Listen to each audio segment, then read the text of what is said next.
بسم اللہ الرحمن الرحیم نحمدہ ونصلی علی رسولہ الکریم اما بعد فاعوذ باللہ من الشیطان الرجیم بسم اللہ الرحمن الرحیم۔ اللہ دی تعریف توصیف تو بعد لکھاں کروڑاں درود و سلام نبی پاک دی ذات بابرکات تے جس دی خاطر اللہ پاک نے تمام دنیا کو تمام کائنات کو تخلیق فرمایا، رحمت للعالمین بنا کے بھیجا ہمارے لیے، وما ارسلناک الا رحمت للعالمین۔ ان پہ لاکھوں کروڑوں درود و سلام، اللہ پاک ہمارے درود و سلام ان کی بارگاہ میں قبول فرمائے۔ تو آج جو میں موضوع شیئر کرنے جا رہا ہوں آپ سے وہ ہے لالچ بری بلا۔ تو اس کے اوپر میں سب سے پہلے تو حضرت علی کرم اللہ وجہ کا ایک بڑا زبردست پیارا سا قول ہے، وہ کوٹ کروں گا، پھر اس کے بعد ایک قصہ ایک واقعہ وہ میں آپ سے شیئر کروں گا۔ تو حضرت علی کرم اللہ وجہ سرکار نے فرمایا، جو سید ہے اور وہ مولا کائنات ہے، آپ کا فرمان مبارک ہے کہ جس آدمی نے اپنی زندگی میں لالچ کو وتیرہ بنا لیا اس نے اپنے آپ کو ذلیل کر لیا۔ یعنی اس کی اگر تھوڑی سی تعریف کرے تو ایسے ہے کہ جس آدمی نے ہر چیز میں لالچ کیا، ہر کام لالچ سے کیا، لالچ کو وتیرہ بنا لیا، مفاد کو وتیرہ بنا لیا، تو اللہ پاک اس کو ذلیل کر دے گا۔ یہ ایسے ہے، یعنی اس کے اعمال سے پھر اس کے اوپر جو بھی چیز وارد ہوگی وہ ذلت ہی ہوگی۔ اس لیے لالچ سے ہمیں تھوڑا بچنا چاہیے، کوئی بھی چیز ہے اس کو لمیٹڈ رکھنا چاہیے تاکہ زندگی سہل ہو اور انسان کی ذات سے لوگوں کو فائدہ ہو۔ یہ نہیں ہے کہ ہر فائدہ لوگوں سے آپ لے، آپ کی ذات سے بھی لوگوں کو فائدہ ہونا چاہیے، ایک یہ بات ہے۔ تو دوسرا ایسے قصہ ہے ایک، اس کو جو بڑا ہائی الرٹ کرتا ہے، پنجابی میں اردو میں یہ مشہور قصہ ہے، اسکول کی مختلف کتابوں میں بھی یہ قصہ آتا ہے کہ ایک بار 3 تاجر تھے، تو بڑے وقت سے وہ ایک ساتھ چلتے تھے، کبھی مختلف ملکوں میں جاتے تھے۔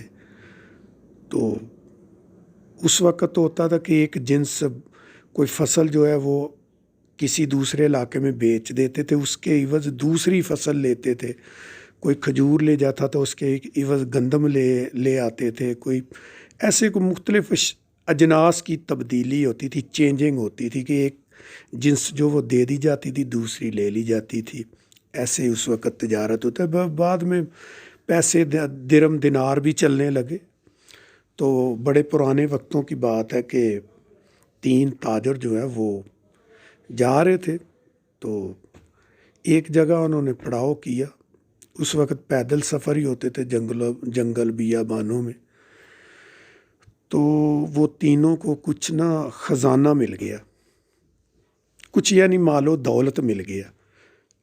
ابھی تھے وہ دوست، سال ہر سال سے وہ اکٹھے چل رہے تھے، لیکن جیسے ہی وہ دولت ملی، وہ خزانہ ملا، تو سب کے دل میں لالچ آ گیا۔ دیکھنا کہ لالچ نے کس طرح ان تینوں کو تباہ کر دیا، اور مال دنیا کا دنیا میں رہ گا اور وہ دنیا سے رخصت ہو گئے۔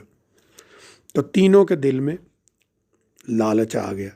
سب کی کوشش تھی کہ یہ مال فقط میرے پاس آ جائے، 2 والے محروم ہو جائے، میں صرف اس سے مستفید ہوں۔ سب کے دل میں یہی لالچ آیا۔ تو کچھ دور گئے تو انہوں نے پڑاؤ کیا، رہنا تھا رات یا کچھ دوپہر کے وقت وہ رکے کہ چلو چند گھڑیاں آرام کر کے گرمی میں تو پھر آگے چلیں گے۔ تو انہوں نے ایک آدمی کو کہا کہ آپ جا کے تو شہر سے کھانا لے آؤ، تو پھر کھائیں گے، تو پھر آگے دیکھیں گے جیسے کرنا ہے کریں گے۔ تو انہوں نے جب وہ آدمی چلا گیا تو ان دونوں نے یہ ارادہ کیا کہ ایسے کرتے ہیں کہ اس آدمی کو مار دیتے ہیں، قتل کر دیتے ہیں، اپنے ہی ساتھی کو، یعنی تیسرے ساتھی کو۔ 2 جو تھے انہوں نے صلاح کی کہ یہ جو تیسرا اس کو ختم کر دیتے ہیں، تو یہ جو مال و دولت ہے ہم دونوں آپس میں تقسیم کر لیں گے۔ اس نے کہا ٹھیک ہے، ایسا ہی کرتے ہیں۔ تو دیکھے جو تیسرا آدمی کھانا کھانے گیا ہوا تھا اس کی نیت کیا تھی؟ وہ بھی راستے میں جیسے ان کی نیت بدلی اس کی بھی نیت بدل گئی۔ اس نے کہا ہو نہ کیسی طرح ان دونوں کو مار دوں، یہ خزانہ میں اکیلا اپنے قبضے میں لے لوں۔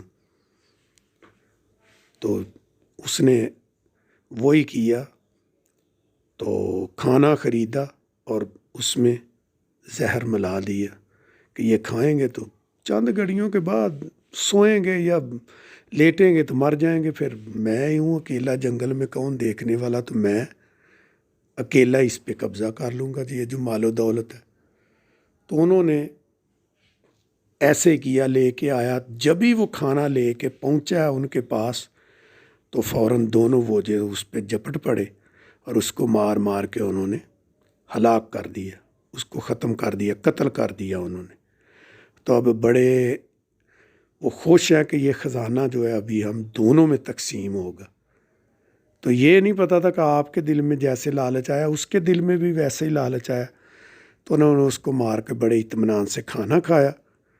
تو جب ہی کھانا کھا چکے تھے تو چند گھڑیوں کے بعد جو اس میں زہر ملایا ہوا تھا اس نے اپنا اثر دکھانا شروع کیا، تو تڑپ تڑپ کے وہ بھی ادھر ہی مر گئے۔ یعنی اس کو دونوں نے مل کے ایک آدمی کو مارا، پھر وہ دونوں ہی کھانا کھا کے تڑپ تڑپ کے مار گئے۔ اس طرح تینوں جو ہے وہ اپنی جان سے ہاتھ دھو بیٹھے، مال ادھر کا ادھر ہی رہ گیا اور تین آدمیوں کی جان چلی گئی صرف لالچ میں۔ اگر وہ لالچ نہ کرتے تو کہتے ٹھیک ہے بھئی ہمیں ملا، ہم تینوں کا حق ہے، تینوں بانٹ کے لے لیتے ہیں، تو بات ختم ہوتی، جان بھی بچ جاتی، جو ہاتھ آ جاتا وہ تو ملا تھا نا، وہ کمائی تو نہیں تھی، خزانہ ہی تھا وہ مال و دولت جو مل گیا تھا انہیں۔ تو اس طرح وہ تینوں نے اپنی جان بھی گنوائی اور مال و دولت سے بھی ہاتھ دھویا۔ تو اسی لیے مولا علی نے سرکار نے فرمایا ہے، مولا کائنات نے، کہ لالچ جس آدمی نے اپنی زندگی میں وتیرہ بنا لیا وہ ذلت پہ راضی ہو گیا، ذلت و رسوائی پہ وہ راضی ہو گیا۔ اس لیے لالچ بھی کرو تو ایسا کرو کہ اپنے حق تک کرو، اتنا نہ کرو کہ دوسرے کا حق ہی چھین لو، دوسرے کی جان ہی لے لو، جو کچھ آج کل ہو رہا ہے معاشرے میں، ایسے جو سسٹم چل رہا ہے۔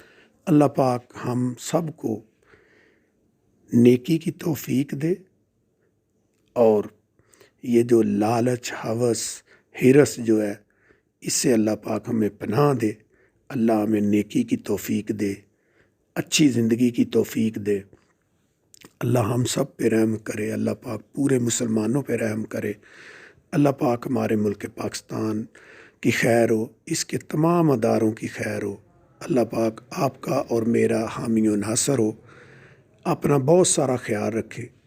اسی کے ساتھ میں اجازت چاہوں گا، آخر دعوانا ان الحمدللہ رب العالمین، الصلاۃ والسلام علی رسولہ الکریم و اشرف الانبیاء والمرسلین، الصلاۃ والسلام علی رسولہ الکریم و خاتم النبیین۔ السلام علیکم ورحمۃ اللہ وبرکاتہ۔